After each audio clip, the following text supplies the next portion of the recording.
நண்பர்களுக்கு வணக்கம். நம்ம இந்த வீடியோ பதிவு மூலமாக மாண்புமிகு தமிழக முதல்வர் அவர்களுக்கும் மாண்புமிகு பள்ளிக்கல்வித்துறை அமைச்சர் அவர்களுக்கும் ஆசிரியர் தேர்வு வாரியத்துக்கும் வேண்டுகோள் விடுக்கிறோம்.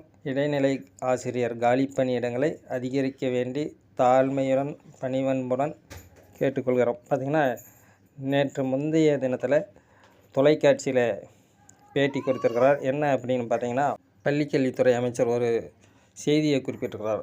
மாணவர்களின் எண்ணிக்கைக்கேற்ப ஆசிரியர்களை நியமிக்க வேண்டியது அரசின் கடமை அப்படிங்கிற ஒரு வரியை சொல்லியிருக்கிறாரு. அதன் போல் பார்த்திங்கன்னா, இப்போ மாணவர்களுடைய எண்ணிக்கை மேலும் அதிகரிச்சிருக்கிறது அப்படிங்கிறது அவரே உறுதியாக சொல்லியிருக்கிறார். அப்போ பார்த்திங்கன்னா, நம்ம தேர்வு எழுதி ஒரு வருடத்துக்கு, அதாவது தேர்வு எழுதியில் நோட்டிஃபிகேஷன் விட்டு ஒரு வருடம் பக்கம் ஆகுது. பிப்ரவரி வந்துருச்சுன்னா ஒரு வருஷம் ஆகப்போகுது. ஆக இவங்க இனிமே கீ ஆன்சரை விட்டு வேக்கன்சி நிரப்புறது பார்த்திங்கன்னா 1.5 வருஷம் ஆகிடும். ஆக மாணவர்களுடைய எண்ணிக்கையும் அதிகரிச்சிருக்குது, நாட்களும் அதிகமாக இருக்குது. வேக்கன்சி இன்க்ரீஸ் பண்ணுற ஒரு அவசியம், ஒரு சூழல் கண்டிப்பாக அரசுக்கு இருக்குது. அந்த கடமையிலிருந்து பள்ளிக்கல்வித்துறை அமைச்சர் அவர்களோ தமிழக முதல்வர் அவர்களோ தவற மாட்டாங்க அப்படிங்கிற ஒரு நம்பிக்கையோடு இருப்போம்.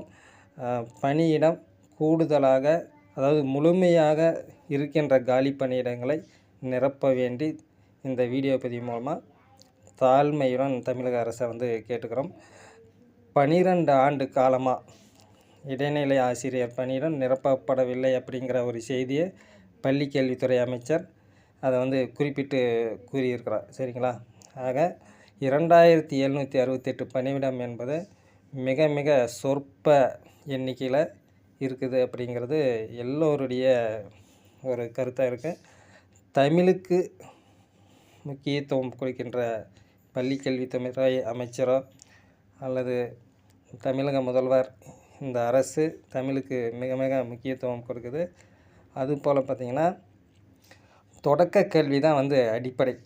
சொல்லிக் கொடுக்குற இடமே, அந்த தமிழை முதல் எழுத்து கற்றுக் கொடுக்குற இடமே அந்த தொடக்க கல்வித்துறை தான். அப்படி இருக்கிற ஒரு சூழலில் இடைநிலை ஆசிரியர்ன்றது அடிப்படை, அதாவது பேஸ்னு சொல்லுவோம். இந்த அடிப்படை சரியாக இருந்தால் தான் கடைசி வரை சரியாக இருக்கும். அதனால் எவ்வளவு முக்கியத்துவம் வாய்ந்தது அப்படிங்கிற ஒரு அவசியம் இந்த இடைநிலை ஆசிரியர் காலி பணியிடம் அதிகரிக்க மீண்டும் மீண்டும் வலியுறுத்தி நம்மளுடைய சேனல் சார்பாகவும் கேட்டுக்கிறோம். நண்பர்களே, நம்மளுடைய சேனலை லைக் பண்ணுங்கள், மறக்காமல் ஷேர் பண்ணுங்கள். இந்த வீடியோ பதிவோட நோக்கமே காலி பணியிட எண்ணிக்கை அதிகரிக்கணும். நன்றி. அடுத்தடுத்த தகவல்களுடன் உங்களோடு சந்திக்கிறேன். நன்றி நண்பர்களே.